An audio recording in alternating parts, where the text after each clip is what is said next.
I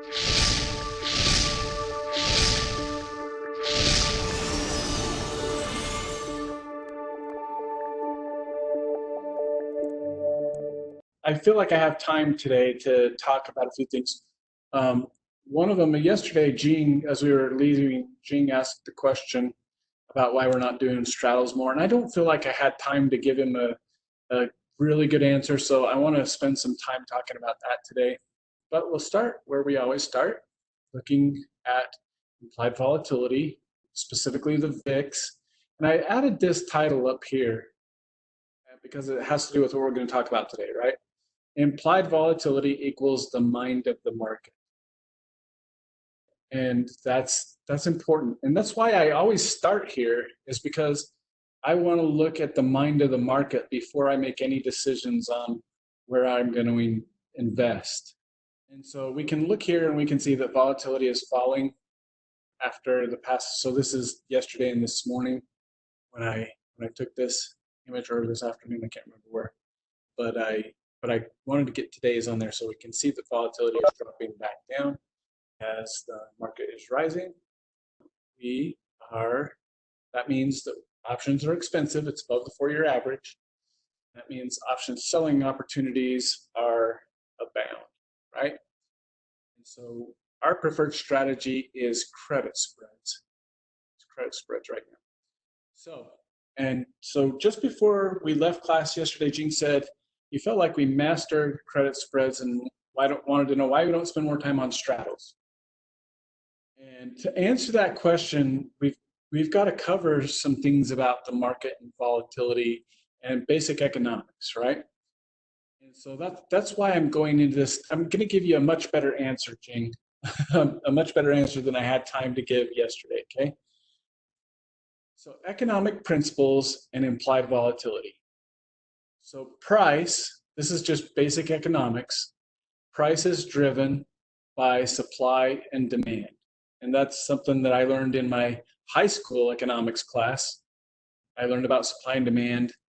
I learned that those are measurable factors and measurable relationships, right? When supply drops and demand stays where it always is, then the price goes up. So that's the relationship. If demand drops and you have too much supply, then the price comes down because they try to give incentive to the people to increase demand, right? To buy it. So these are measurable relationships. There's a whole bunch of things that affect the price because supply and demand are affected. So there's things like seasonality, sentiment, scarcity, productivity, time, available of commodities to produce things, and all other information that is known about an asset contributes to its price because of supply and demand. As these factors affect supply and demand, right? The reason we look at implied volatility is because implied volatility is derived from price. It's an easy way for us to gather all of the information that is currently known because it's factored into the price, right? So all of this information gets factored into an asset price. And you'll hear this about efficient market theory. They're big proponents of the concept that price represents everything that's currently known about something, about an asset. And so this is why we look at implied volatility to start. So if you learn to receive the information that implied volatility provides, then you're learning to read the mind of the market. You're learning to, if you learn to look at this chart and see, I can look at this chart because I have a good understanding of implied volatility, where it's been, where it's at, what it represents. I can look at this and feel like I know what the market's thinking, right? Because when the volatility is high, it's telling us that option prices are expensive. That tells me a whole bunch of things about the market.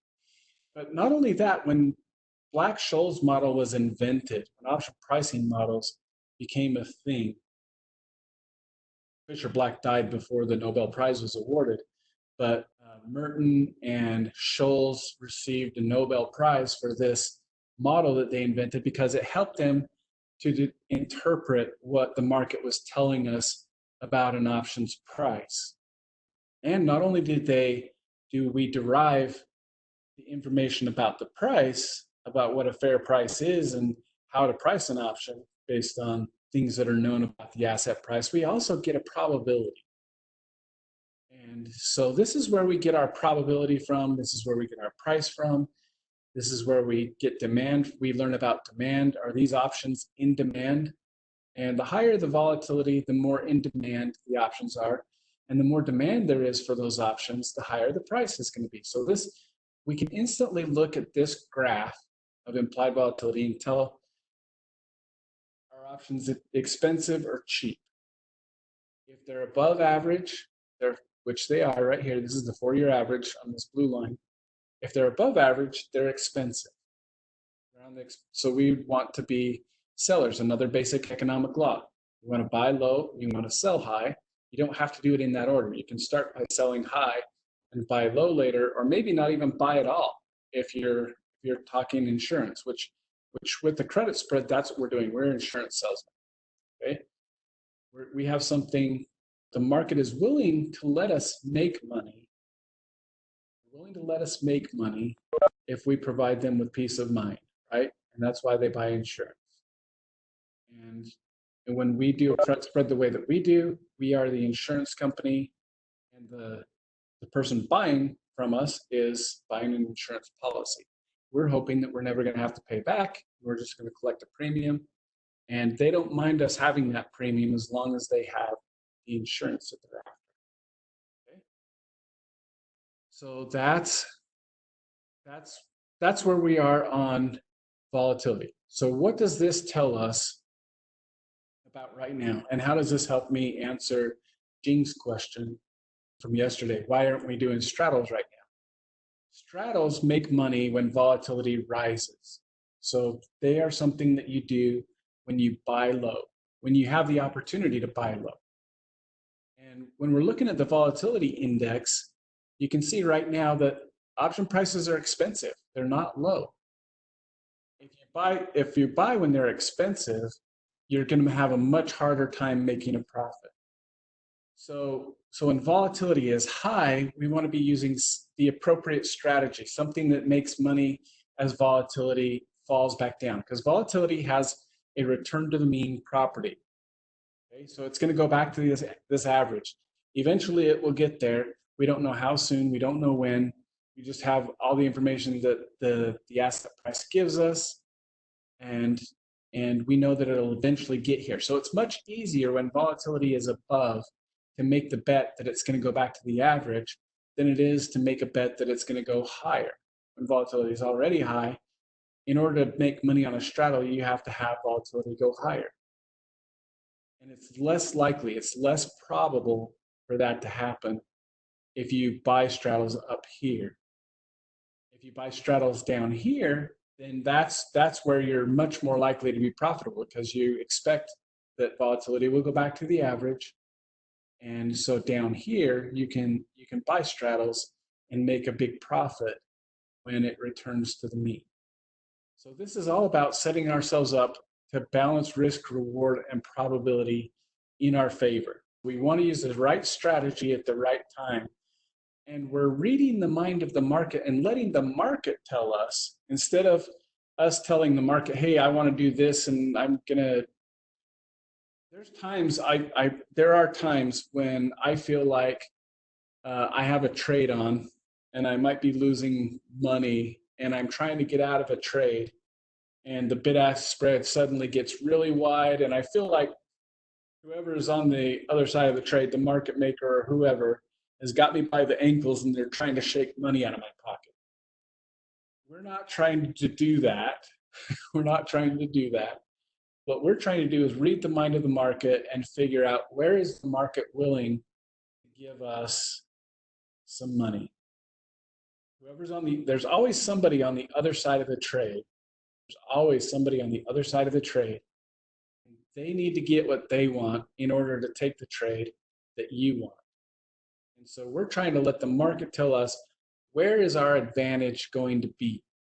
Where are we gonna, where is the market willing to let us have some money in our pocket? And that's what we're doing. So right now, the reason we're focusing on credit spreads and selling strategies is because volatility is high. We're trying not to pick direction. We're just trying to pick, we just want to make sure that we can make money. And the easiest way for us to do that right now is by selling insurance. And when you sell insurance, you do have to pay out a claim every once in a while. If you don't, then people won't feel a need to buy insurance, right?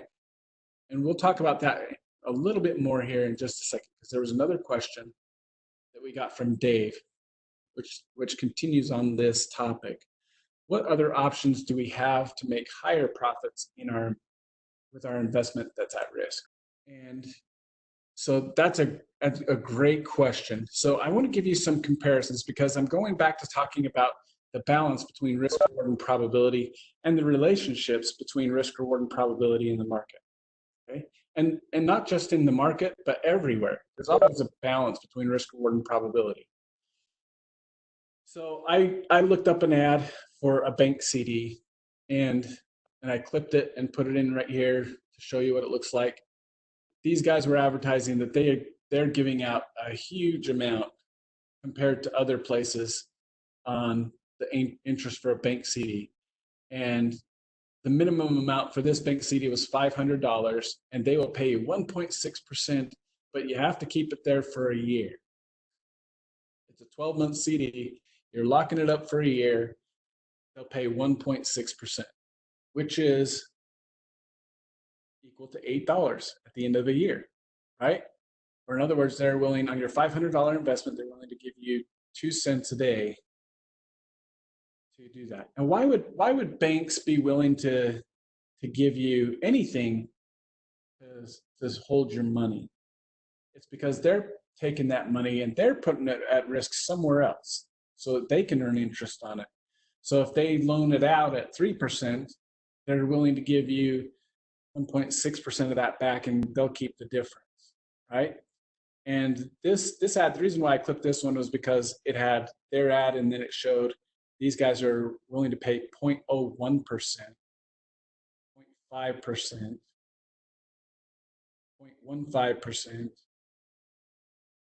0.05%. And so these guys are paying right now what is a very high rate for a CD. And the reason that they're willing to pay a high rate is because this is a Goldman Sachs, this Marcus thing is a Goldman Sachs, who is they're a bigger risk-taking bank. They're known for taking bigger risks, right? And so with bigger risk comes bigger reward, which is why I want to talk about this, right? So this is this bank CD. You can control, when you're investing, you can control 2 of these little sliders. I can move these around just like slider bars, right? On here, and decide how much I want to do. A bank CD, this bank CD, it has a very low reward, but it's almost 100% probability. It's not exactly 100% because it might be guaranteed.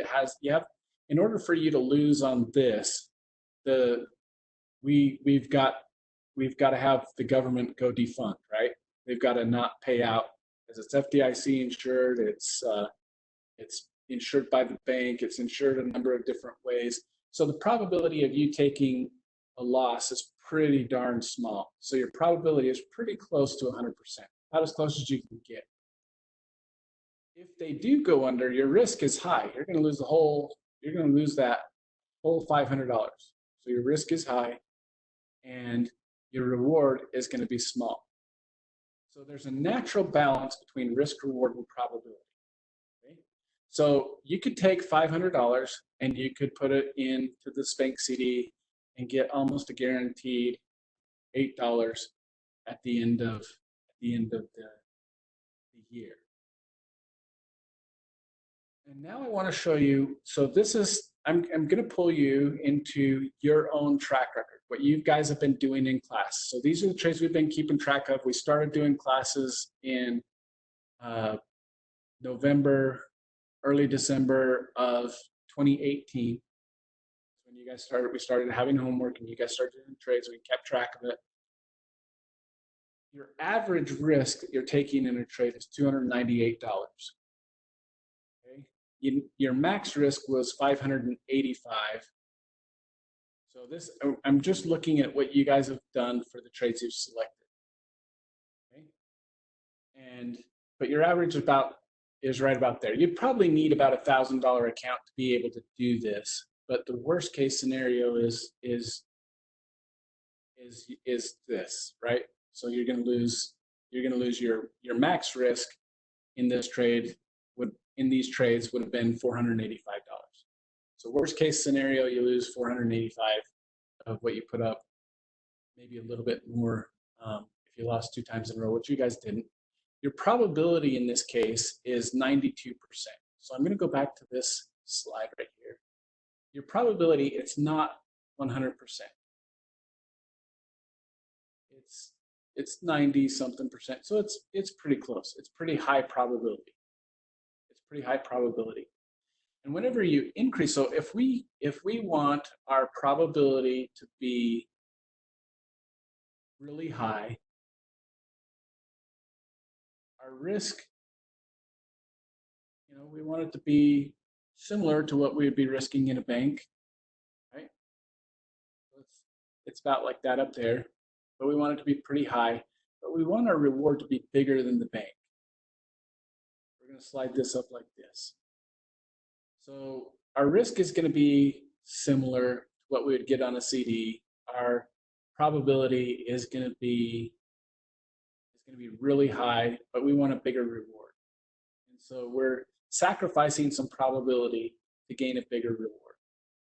And that's what I wanted to compare. So, and I put these numbers into, instead of option dollars, I put them into actual dollars so you could see what's going on. Your average profit for just doing one contract, your average profit, including the losses in here, is about 8.54%. So you're making about 8% instead of 1.6 on the best CD. But you're doing that in an average of 10 days, not a whole year. And so this is where compounding comes in, right? So this is where compounding, because we can put that, once we get that money back after 10 days, we can put that money to work for us again and earn another 8.54%. So just, if you did all of these trades in sequence, one after another, and your average risk was $298 per trade, your profit at the end of this is $1,422. And that's since the beginning, since the beginning of 2019, just a little bit before the beginning of 2019.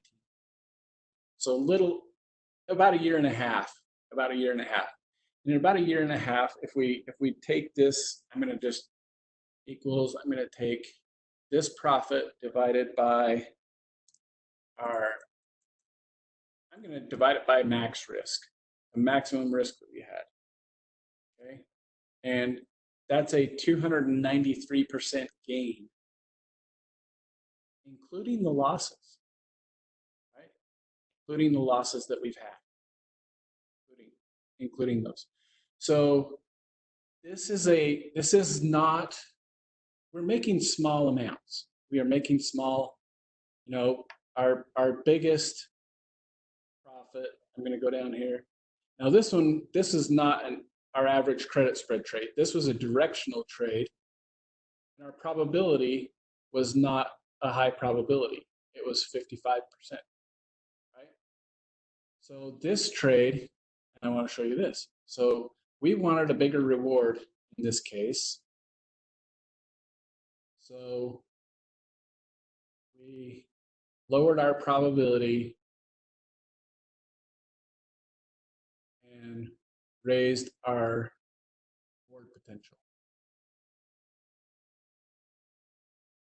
And whenever you do an option trade, it's going to be whatever you're putting up is what you're putting at risk. But relatively speaking, this risk was moderate. It was a directional trade, but the reward potential is much higher, right? So the risk wasn't as high a percent of our reward potential.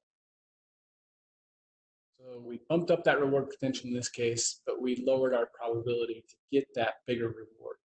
And that's the relationship that I want to point out when we're doing trades. So there are a lot of other strategies. When we do a straddle trade, we have unlimited profit potential. Unlimited profit potential.